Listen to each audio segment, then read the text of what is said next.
before this video starts, don't forget to subscribe to my channel, to leave a comment down below because I really want to hear your opinion on my previous videos. And to be fair, I really want to make 16 videos on 16 personality types to kind of, discuss how I view them, what I think about them, and I actually think that I have gathered enough information on them. I also want to hear your opinion on different personality types. I want to hear your experiences. So what do I think about ENFJs? First of all, let's define who ENFJs are. They are idealists, they are extroverts, intuitives, feelers, and judgers. The top cognitive function that they use is extroverted feeling. The second function that they use is introverted intuition. The third one is extroverted sensing, and the last one is introverted thinking. As you can see, all of the functions that they use are quite the opposite from mine. I use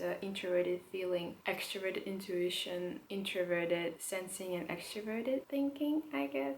But I think that that's why we complement each other very well, and we can build good relationships with each other. ENFJs make INFPs feel better because they use extroverted feeling. INFPs give ENFJs different ideas and perspectives with their extroverted intuition. ENFJs make INFPs feel comfortable, and INFPs kind of like share data or something like that. They share information, share facts with ENFJs, and ENFJs figure out whether facts are true or false. To me, ENFJs seem to be very, they are very caring. They love people and they literally show their love in every way possible, but they also care about their own path. They really care about their personal growth and their personal happiness, and I think that it's very healthy. It's really good. Unfortunately, when it comes to INFPs, we can actually get lost in a person or in other people and forget about our personal needs. It's harder for us to show love for other people. There is this thing that I really dislike about ENFJs. They are actually very slow, That's something that triggers me a lot. Sometimes they start walking or talking or doing something very slowly, and I'm like, sis, life is not gonna wait for you. Hurry up a little bit. It's unbelievable. I used to have an ENFJ girlfriend. Even though she was really unhurried and slow, she was always on time. And even if she got late, she would be very upset. ENFJs always try to show people that they respect them, even if it's a bit too much or even if other people don't deserve it. ENFJs have a very strong ability to see people who are hurt or who are struggling, and they want to help them and they want to support them. I think that they even want to, they want to reshape these people. They want to change them a little bit because, ENFJs, they like to take control. They like to be in charge. They are natural born leaders. And when it comes to relationships, if they see that someone is broken or not okay in general, they want to fix these people. I love this trait. I absolutely like ENFJs for that because I hate being in charge. I hate being in control. I like being in control.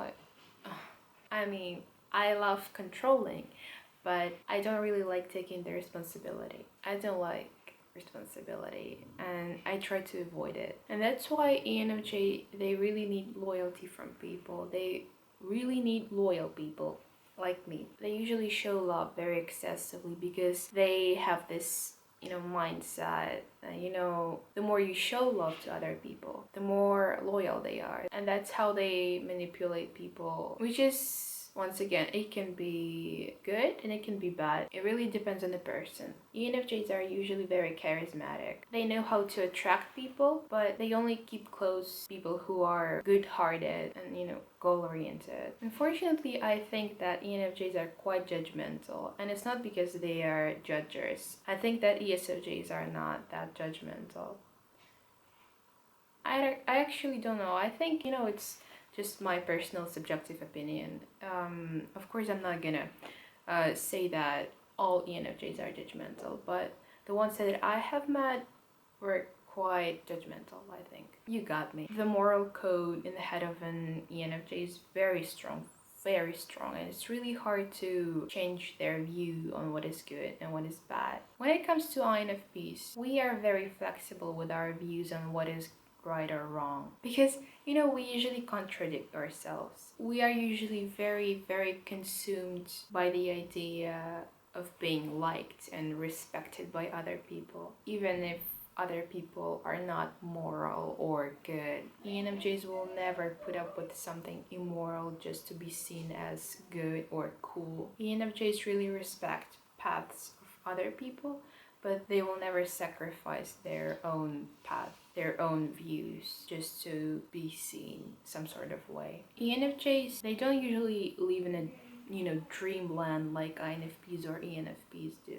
They want to live in a dreamland. They want to live in a perfect world, and that's why they work so hard to reshape it, to change the world, to change people around them. That's why they try to be as close to perfection as possible. They like perfecting their craft, they like perfecting people around them as well. Even though it can be a little bit too much for some human beings. Unfortunately, ENFJs can be quite forgetful because they usually live in the moment, and that's why they sort of move on from things very quickly. My brain doesn't work like that. My brain lives in the past and future, I think.